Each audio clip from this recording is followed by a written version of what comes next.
Hey guys, welcome back to Weld.com. So we've been getting a lot of questions about union versus non-union, some of the benefits that go into it. So today we're here at the Plumbers and Pipefitters Union, Local 123 here in Tampa, Florida. We're gonna get the inside scoop of what the union's all about, some of the benefits, the training that they go through, some of the things that they do.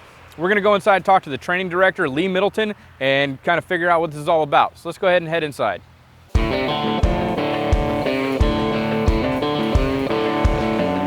So I'm here with Lee Middleton, training director for the Local 123 Plumbers and Pipefitters. Lee, first of all, thanks for having us out here. Absolutely. Giving the audience kind of a good general background on what you guys do out here. So let's start off, let's talk about the apprenticeship program. How does one, apply for the apprenticeship program? What's the kind of steps to get involved with the...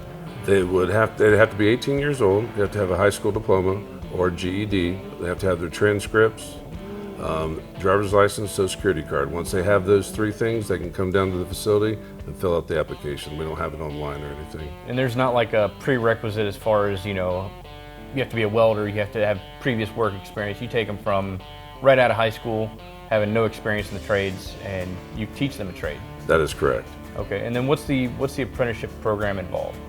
It's a 5-year program, 246 classroom hours a year. It's 1,800 on-the-job training hours. That's called OJTs. They'll be working with a signatory contractor that has signed a contract with us, and that's how all the apprentices will always go to work with on-the-job training. Okay. For our contractors, signatory contractors only.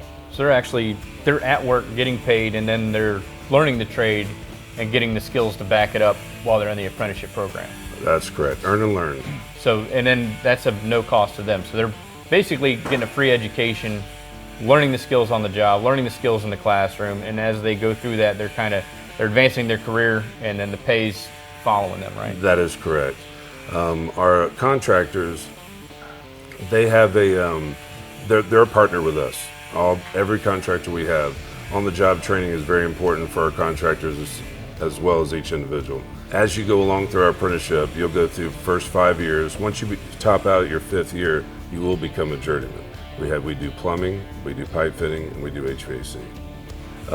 In the pipe fitting field, which is very popular right now, welding is a big thing, but welding is not an apprenticeship program. Pipe fitting is. Right. Welding is just part of the trade to become a pipe fitter.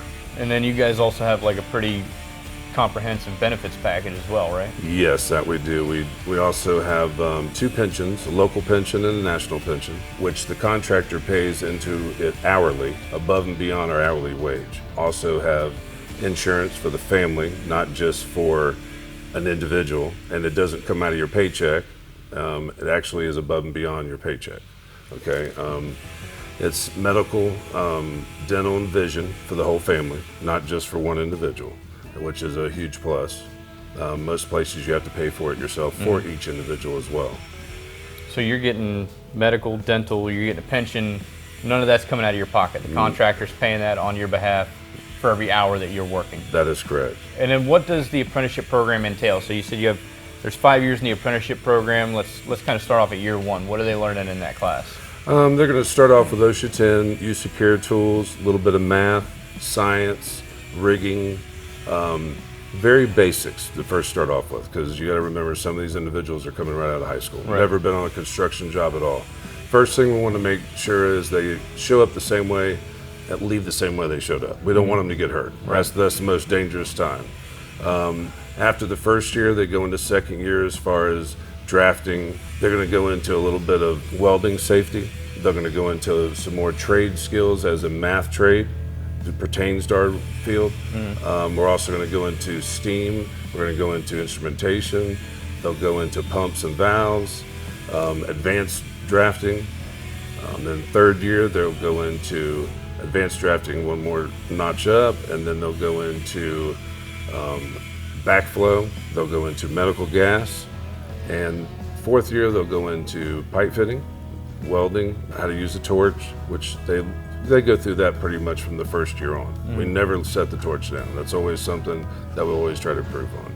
Same thing with our fitting skills. And then as 5th year comes along, that's really when the welding is. I know that seems odd that welding would be at the end, but when you have an individual that comes into your program that wants to be a welder, he's going to put his effort out right up front. He's not going to wait till the 5th year. So when you belong to our local and you're in our school, you can come here anytime. If you're laid off, training's free.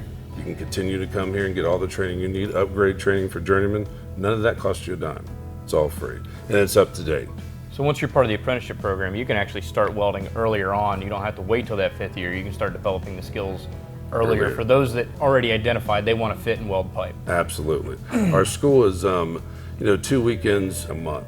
Okay, an individual will do 246 classroom hours. So if an individual is in first year, say he finishes his classwork, say he jumps through it, does a great job. If we have an open spot in the booth, first year instructor will say, okay, hey, let's let him go back there. We'll send him back there, start him off.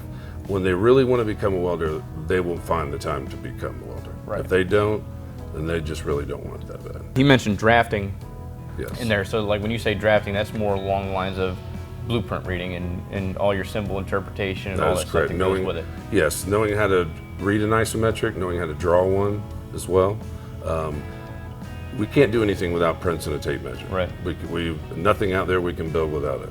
And that's something very important that we do a lot of here. And I noticed that's one thing, like when I learned how to read blueprints, I got a much better understanding how to read blueprints when I had to draw them out myself. Sure. So absolutely. I mean, that gives you a lot more of a basis or a foundation to kind of build upon. So you have a better understanding of blueprints once you have to start drawing it. And then once you're on the field, they kind of identify it, like, hey, I've actually drawn that connection or I've drawn that fit up before, so now I can see it there.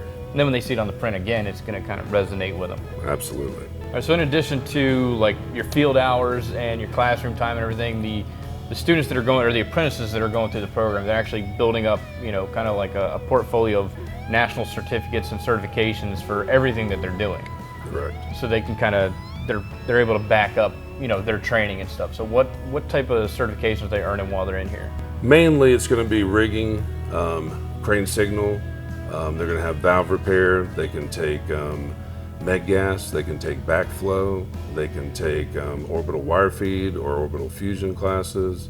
EMPRI is one of our big rigging certs. That's all for nuclear. But every one of these are third-party tested. Okay. I mean, they're definitely industry recognized. That's where all the heavy industry contractors would like us to have, and that's why we push the industry standards. And then along with that, you run ASME Section 9 certifications for pipe. That is correct. And then you're also an accredited testing facility through the American Welding Society. That is correct. Okay, so you're doing structural testing as well? Mostly everything we do here is pipe. I mean, we do some structural just for our pipe supports. Yeah, because you got to have stuff to hang the pipe and all that stuff off of too. Absolutely, very important. So it's a pretty comprehensive program. Yes, absolutely. We're partnered with our contractors. Okay, our training facility is half management and half labor. Okay, so the contractor knows what we're teaching. The contractor sees anything that needs to come up that we need to have in the program. They have a say-so in it. Mm-hmm. They can be part of this. So, of course, they want the best person they can have, right? Right. So we partner with them, make sure we have all the up-to-date training, and our contractor's satisfied. They can satisfy the industry for recognized standards, and that's how we follow everything. So you guys actually have like a board or a committee that kind of regulates what you're training, so that is correct. That the apprentices going through the program, they have the relevant skills for what the employer is looking for.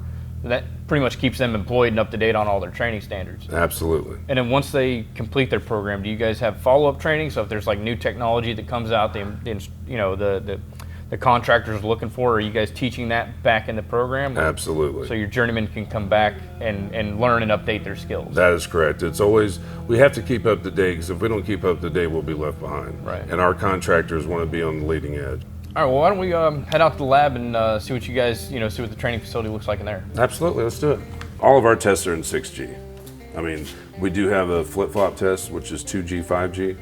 It's 2/3, 1/3, 2/3 into 5G and 1/3 into 2G. That's the Kiewit 101, they call it. Okay. That's their RMD. Then you do the pulse hot pass, and then after that you do the flux core out. Okay. And your remote there, that just goes back to the machine, so you max that out and you come in here and dial what you need? I actually, I prefer, honestly, I tell them to deal with the machine, just because of the fact that it's a little bit different. I just, honestly, I don't like to have a digital machine, because I like for them to read the puddle instead of getting hung up on numbers. That's my biggest thing. As we first got asked, the first thing I noticed, turn me up 2. I said, what? 2? I said, no. Two ain't gonna do that. I said, okay, I'll turn you up to. And I go over there and I say, okay, I turned you up. Like, I ain't touched nothing. I come back, is that better? Yeah. When he gets done, I go, I never touched nothing. I didn't touch anything. Yep. Every time you told me to turn it up, I was like, okay, I got you. And you said, oh yeah, it looks better. I said, you're not there yet. Yeah. You just think you are. And I'll play that role with them because I want them to realize they have to be able to read that puddle. And then tell them after the fact. Yeah, absolutely. Yeah. And just tell them, how much more you want? 5? Okay. Go over there and don't even touch it. Or maybe turn it up 5 and see what he says. Oh, that's way too hot. Okay. Back down to right where you were. That's right. Yeah. Exactly. Done that before. All of our tests are in 6G, most of them. Pipe is what we do. And 2-inch double X is the majority of our weld test. We have 6-inch, Schedule 80, Schedule 40, but the majority of our pipe tests are 2-inch. Now, when you got the 2-inch, what's that primarily used for in the field? The 2-inch double extra heavy weld. Well, the range of testing is from 1 inch up. Oh, okay. That's the whole thing. That's exactly why. Because we do the unlimited wall thickness, meaning it's called a monster coupon. It's not even a pipe size. It's made for testing. Okay. So you get unlimited.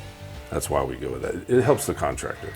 Then this room, we have 18 welding booths. Each one are exactly the same, just like the ones we saw earlier. Mm-hmm. We have our argon piped in. We use all electrical for grinders. We have different pipe stands, which I showed you. In this room is our welding machines, Lincoln and Miller, both. To be honest with you, I try to use the analog because of the fact of the digital. People get hung up on numbers. They need to know how to read a puddle. Learn how to read the puddle. Because puddle is that's where it's all at. If you can read the puddle, you can weld. If you can't, you won't be able to weld. Period. If we'd like to go outside now, we have our Rmd Welding Machine right here. This is one of the biggest things for the future right now. Kiewit is building all their powerhouses with this process. If you don't have this, you won't be probably welding on their project. So you're bringing that out into the field? Yes, absolutely. Lincoln has one as well. It's called STT, Surface Tension Transfer, and RMD is Regulated Metal Deposition. That's what that stands for. Same process, just 2 different names on the machine. Right. Exactly the same process though, no different. One calls it one thing, one calls it the other. Same waveform, does the same function. Absolutely. 2 different names, Pepsi and Coke. That's it. Both cola. Red and blue, we all know how they separate. Oh yeah. We'll walk out here, and Jason over here is where we do all of our pipe fitters. Once they've actually done the pipe fitting on paper, and they understand how to find out center to centers, once they do it on paper, then we allow them to come outside and we allow them to do it on pipe. And this stanchion out here is one of the. What's this jungle gym looking thing over here? Yeah, this is where it's all happens at right here, man. This is where it gets down and dirty. Like right here on the middle here, on these 3 pieces, each one of them have to do a rolling offset using 45s. Okay. This one has to meet here, this one will meet there, this one will meet there as well. We teach them how to build hangers, we teach them how to do saddles. All these are on different elevations. Like when the instructor will give you a drawing and say, okay, Lee, benchmark there is 100. Elevation at this hanger here, I want you to tie in from here, and he might want you to tie into that one over there. Wherever the instructor decides he wants you to do it, that's your project. Okay. Everybody has a different project. We team them up in 2s. There'll be a tacker and a fitter. Then they swap roles next time. The other one does it, and the other one tacks. Okay. So not only do you have to come off this pipe, you have to come up, like you were saying, you got to come up from a 90 here to a 45 and then back to a 90 and match up, and then everyone's a different diameter, so that throws a different level of complexity in there with your calculations too. That is correct. That's all in the pipe fitting part, which is most critical. That's where we save the money. Right. Welding is never the issue. It's before getting to the welding is the issue. That's what takes the longest. Right. And when you can take measurements and save contractors money and be right on the point with it, that's a big plus. That's what we always tell people is like 80% is going to be in your prep work. The other 20% is welding, but that's the most technical. But I mean, a lot of it's just getting to the point where you can actually strike an arc. That's exactly right. And in the classes, we do 3-piece 90s, 4-piece 90s, 2-piece 45s. We teach that just in case we have to make one on the job. We don't have one, or a supply house nearby, or in the middle of the night. We can make the fitting. You know, we do teach that. So you guys also teach like hand beveling and everything with an oxy-fuel torch? Absolutely. You know, because you're going to get into that situation where they don't make that specific part, or like you said, they're either sold out or it's going to take too long to get there, you guys can actually fabricate the fittings that you need to complete the job on site. Absolutely. And I tell you, hand beveling is an art to itself. It takes a long time. Like I said earlier, we do a lot of that. Right. And it's very important. It's definitely a skill.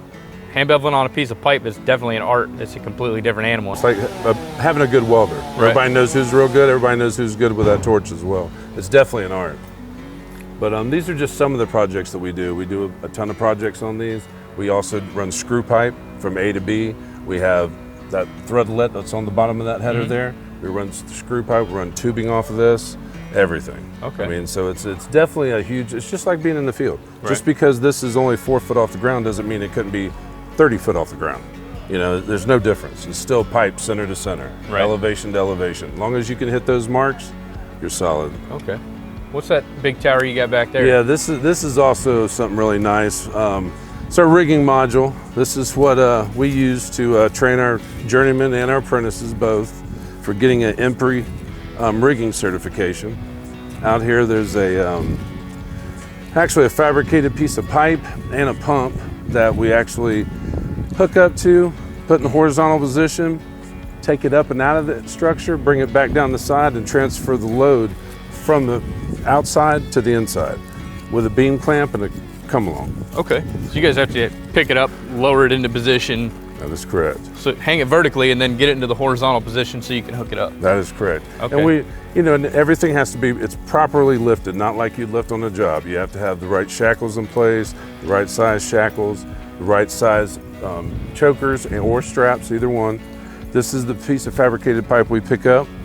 Pick this up horizontally. We also pull it in. We flag the crane to where we can bolt it up one person. You know, you slowly move him, drift him over, run him up and down, boom in, boom out, whatever it takes to get this in position. Once you do, you take it up, out, bring it to the other side. We have a beam clamp right here, transfer the load from the crane to the chain fall or the come along and lay it back down here. Okay. Then also with the pump, as you see, there's a smaller opening here. With a smaller opening, of course, we invert the pump, heavy and down, pick it up, bring it up through the hole, bring it down on the other side, transfer the load as well, and drop it back down. Okay. They want to know that we can transfer a load, know how to invert a load properly, and use the proper slings, chokers, shackles, everything, and hand signals. Because if the hand signals aren't right, you're done too. It goes hand in hand. Right. You know, if a guy can't see you from a long ways away, you have to know what you're doing because he's relying on you. Yeah. Whatever you tell him, that's what he's going to do. And if he messes up, it's because of you, not him. And are you guys using, you use voice commands at all too? Yep, we do that as well. If you can always if you can see very easily, we don't. But if there might be a hindrance, absolutely. Okay. Absolutely.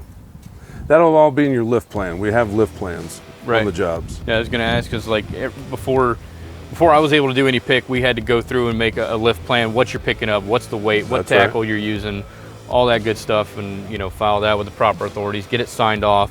That is correct. Before you can make your first pick in the morning. That is correct. That's pretty much every place has gone to that, and which is a great thing. Yeah. So people like us, we can go to work and not worry about getting hurt. Yeah. I mean, No, you want to go home the same condition, if not better, than when you got there. Absolutely. Absolutely. And then you guys doing any fall protection training? Yes. Actually, if you look up on the far side there, you'll see a solid rod over there on the side. Mm-hmm. We have our apprentices over the handrail, tie off, ease out there on the handrail, find out if they're scared of heights. See if they can even handle it. So a lot of people don't even know if they are afraid of heights. They've never been in a position like that. And you'll be surprised. Sometimes you get a young man or a young woman up there and all of a sudden they just lock up. They can't move. Then that tells you a little bit of something. Right. Other guys go up there, they don't have any problem with it, run up, run back, not an issue whatsoever. Okay. We also do high reach training, scissor lift training here. Forklift? Forklift, okay. Every bit of it. And those are additional certifications or certificates they'll get while they're here, you know, and that kind of expands on their knowledge on the job site, makes them more useful. Absolutely. Our contractors make sure that we are suited for their jobs. That's why they're partners in this. Mm-hmm. They want us to have every cert we possibly can, because they don't want to hire someone and say, well, why doesn't he have this? He should have it. Right. We encourage everybody to get every cert they possibly can. Okay. I mean, because it just makes you more employable, makes you better for that contractor, and if our contractors don't make money, we're not making no money. Right. We definitely have to take care of our contractor. All right, Lee, well, big thanks for having us out here today. So once again, just kind of recap, to kind of answer the question, union versus non-union, why would you want to go union versus non-union? Well, the only difference between union and non-union is you have family, medical, dental, and vision. You actually is paid for you above and beyond your hourly wage. It doesn't come out of your paycheck. Also, we have 2 pensions that's above and beyond your hourly wage that you do not pay into. And every job you go to, the money follows you. Every one of our signatory contractors, you don't lose your insurance hours, you don't lose your pension hours. Every hour you work, they're being paid into with our signatory contractors. Also, our continuing education. For anything new that comes out, you pay nothing for your training. Even after you top out and you want to become a journeyman, something new comes out and you want to learn it, come back, it doesn't cost you a thing. Our school here, when you belong to our local, is yours. You can come in here and practice anything you want at any time at no cost, 0 cost. Also, we belong to HCC and we're an off-site campus for them. We get 32 college credits once you go through our 5-year program that you can use towards an AA. So if you wanted to pursue a higher education, you've already got that banked just by showing up here and going through the apprenticeship program. Absolutely. And then are you guys international or national? Can you transfer from one union to the next? Absolutely. You can travel all over the country if you'd like. Really depends on, like if they're building that big job in Pittsburgh right now. Mm-hmm. They're needing manpower all over the place. Well, we've got a lot of our guys up there. From all over the country, they're over there. So you can travel anywhere you really want to go to. You can also go into Canada. I mean, you can go to a lot of different places. It's a wonderful thing to have the network, and it's also a wonderful thing to know the network you're dealing with has the same industry standards that everybody's looking at. Okay. Because that's what we try to follow. Awesome. Well, once again, thanks for your time. We definitely appreciate you having us out here. Absolutely. Guys, hopefully you enjoyed the video. Hopefully that answers your questions. And until next time, make every well better than your last.